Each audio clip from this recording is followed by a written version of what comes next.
TV का खास show Rahul का अग्निपथ देख रहे हैं आप। मैं हूं आपके साथ पूजा। हरियाणा में चुनाव प्रचार का शोर आज थम गया और आखिरी दिन आज जमकर प्रचार भी हुआ। बीजेपी की तरफ से बड़े बड़े नेता चुनाव प्रचार करते नजर आए। योगी आदित्यनाथ ने आज कहा कि कांग्रेस ने झूठ बोला था कि चुनाव के बाद खटाखट योजना के माध्यम से 1 लाख रुपए देंगे। राहुल गांधी जी आज मैदान छोड़कर सफा चट हो चुके हैं। तो वहीं हर एक नेताओं ने राहुल गांधी को आड़े हाथों लिया, तो दूसरी तरफ राहुल गांधी ने आज नू और महेंद्रगढ़ में विजय संकल्प रैली को संबोधित कर मोदी सरकार को घेरा। बेरोजगारी, संविधान और नफरत के मुद्दे पर भाषणबाजी की। अडानी अंबानी का आज फिर एक बार जिक्र किया। राहुल गांधी ने कहा कि अगर पीएम अरबपतियों के लिए कर्ज माफ कर रहे हैं तो किसानों के लिए भी होना चाहिए। इसी के साथ राहुल गांधी के एक बयान की भी चर्चा काफी ज्यादा हो रही है, जिसमें उन्होंने जनता से पूछा था कि क्या आपने अंबानी की शादी देखी है। अंबानी ने शादी में करोड़ों खर्च किए। ये किसका पैसा है? ये आपका पैसा है। आप अपने बच्चों की शादी के लिए बैंक से कर्ज लेते हैं, लेकिन नरेंद्र मोदी जी ने ऐसा ढांचा बनाया है जिसके तहत चुनिंदा 25 लोग शादियों में करोड़ों खर्च कर सकते हैं, लेकिन एक किसान कर्ज में डूबकर ही शादी का आयोजन कर सकता है। तो राहुल गांधी का यह बयान जिस पर मचा है घमासान और कैसे फंसे हैं राहुल गांधी, वो आपको बताएंगे।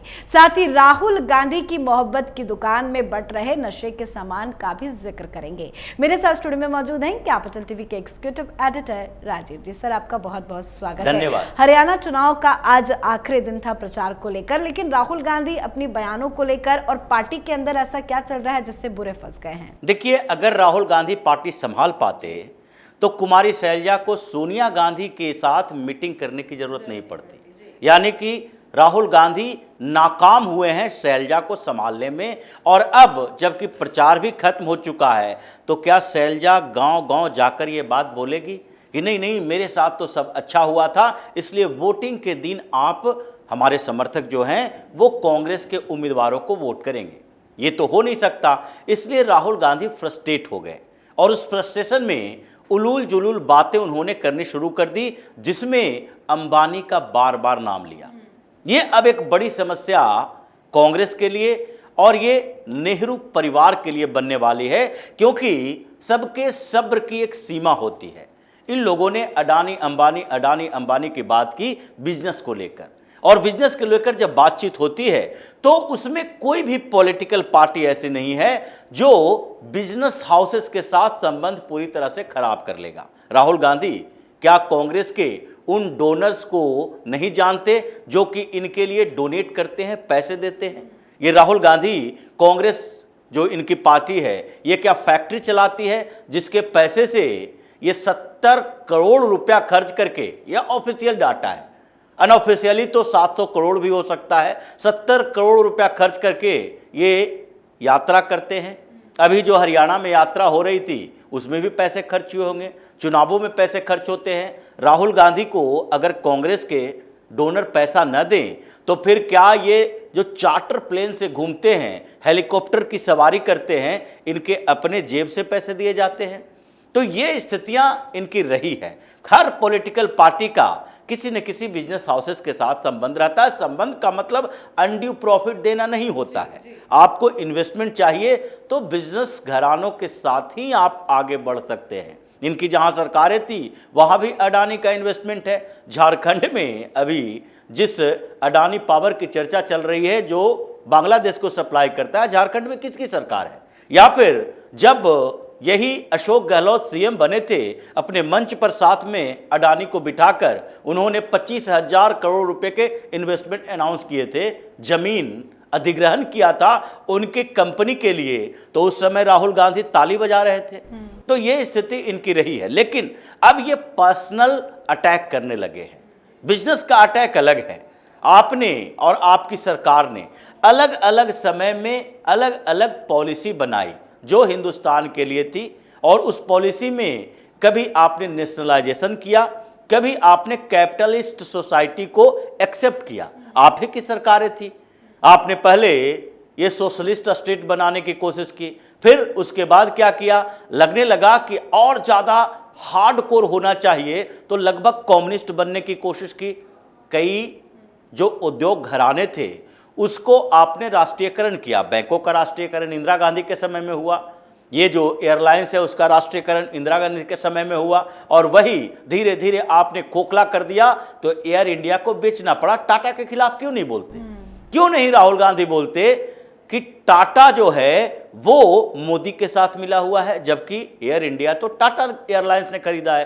तो ये समस्याएं इनके साथ हमेशा से रही है। लेकिन जब आप पर्सनल अटैक करोगे कि मतलब आप शादी कैसे कर रहे हो, शादी में पैसे कहाँ से आ रहे हैं, ये नाच गाना कर रहे हो, सेलिब्रेट कर रहे हो, तो ये जो बौखलाहट इनकी है ये दो तरह से है।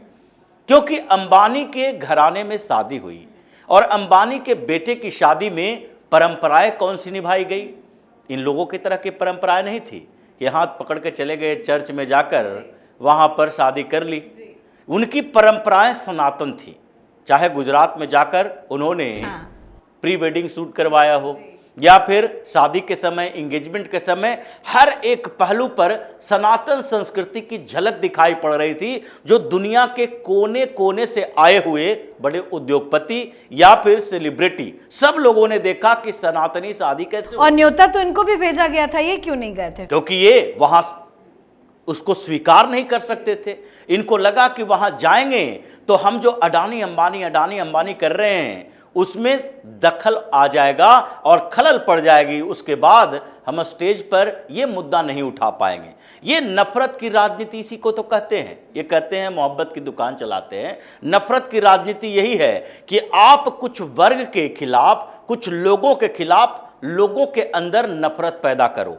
ये इंडस्ट्रियलिस्ट के खिलाफ नफरत पैदा कर रहे हैं। जो सारे के सारे इतने बड़े बड़े इंडस्ट्रियलिस्ट हैं वो राहुल गांधी की पार्टी की देन है। अंबानी आज करोड़पति अरबपति नहीं बन गए और आप कह रहे हो ये पैसे कहां से आते हैं, आपका पैसा है।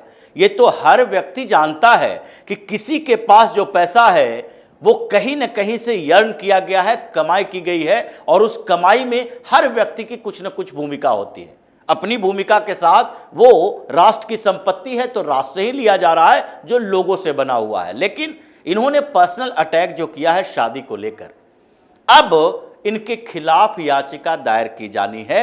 इनको अब उस मानहानि की याचिका में कम से कम 100 करोड़ से ज्यादा का मानहानि होगा। ये छोटे मोटे लोग नहीं हैं।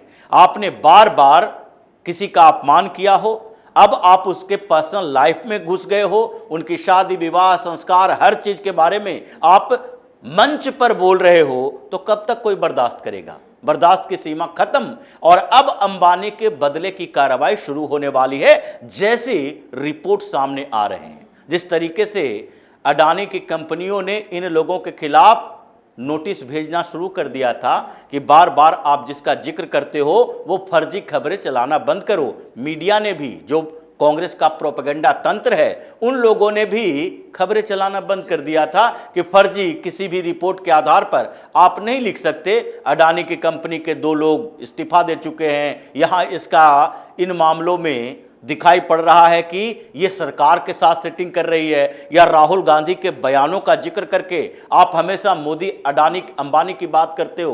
तो ये अब ज़्यादा समय तक नहीं चलेगा। और जहाँ तक इंडस्ट्रियलिस्ट को लोन माफ़ करने की बात है, ये राहुल गांधी को पिछले सुप्रीम कोर्ट का वर्डिक्ट पढ़ लेना चाहिए। इन्हीं लोगों ने कहा था लोन माफ़ कर दिया, लोन माफ़ कर दिया।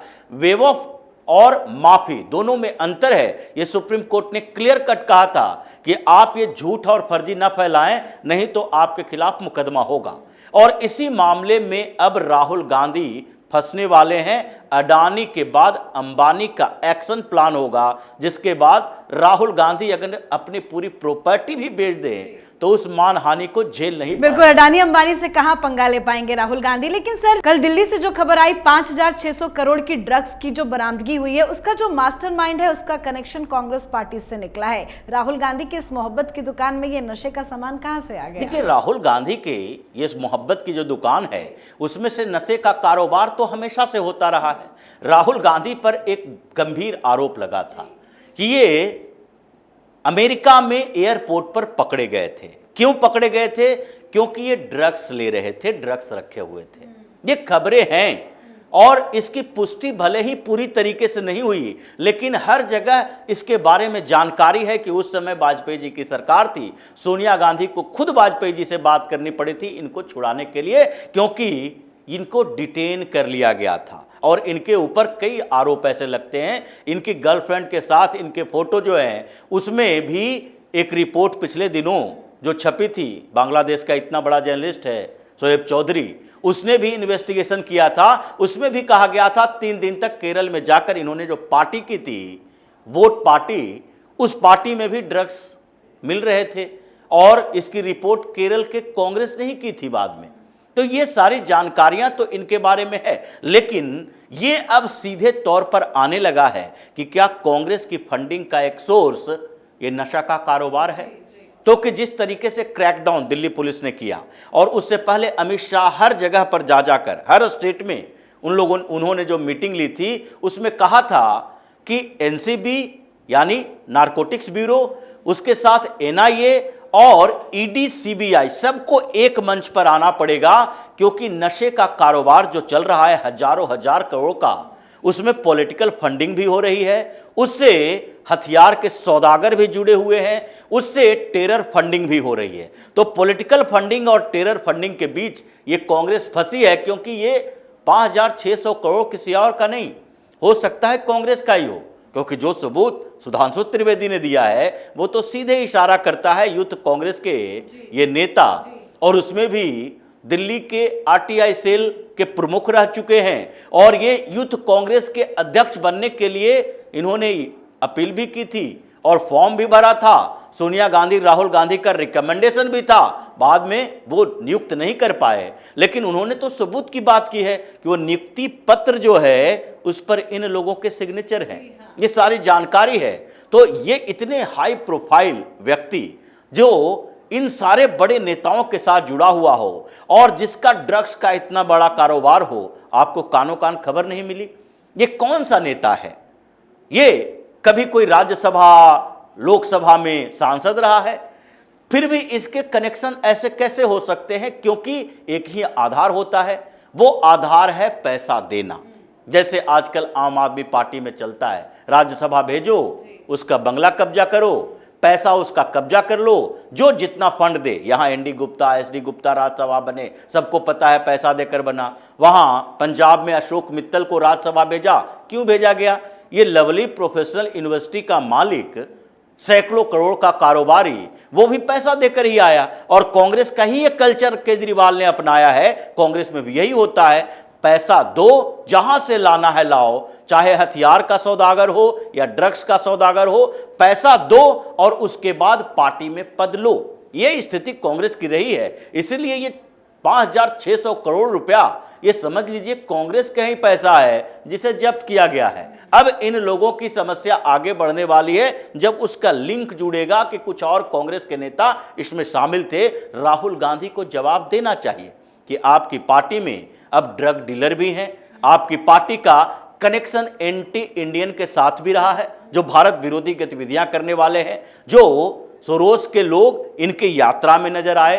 तो आप इस देश में क्या पूरे के पूरे ठान के रखे हो कि भारत विरोधियों के साथ, देश को खत्म करने वाले लोगों के साथ ही हम अपनी पार्टी को आगे बढ़ाएंगे? सत्ता की लालच में कुछ भी कर सकते हैं। यानी राहुल गांधी इस बीच कुछ नई मुसीबतों में फंसने वाले हैं। और जब राहुल गांधी खुद ड्रग्स लेते पकड़े गए हैं, जिसकी चर्चा हर जगह है, तो ऐसे कारोबारियों पर वो क्या बोलेंगे? बहुत बहुत धन्यवाद सर समझाने के लिए। धन्यवाद। तो हरियाणा में वोटिंग होनी है, पर उससे पहले राहुल गांधी बुरे फंसे हैं। हरियाणा में कांग्रेस की हवा निकल गई है, तो राहुल गांधी हमेशा की तरह इस बार भी अपने बयानों को लेकर घिरे हैं। पर राहुल की मोहब्बत की दुकान में जो नशे का सामान मिला है, उस पर तो पुलिस कार्रवाई जारी है ही, पर मास्टरमाइंड का कांग्रेस के बड़े बड़े नेताओं के साथ जो संबंध है, जो कनेक्शन है, ड्रग्स के कारोबार पर जो खुलासा हुआ है, उससे राहुल गांधी का बचना काफी मुश्किल है। तो आप अपनी राय कमेंट कर लिखें। देखते रहिए कैपिटल टीवी। नमस्कार।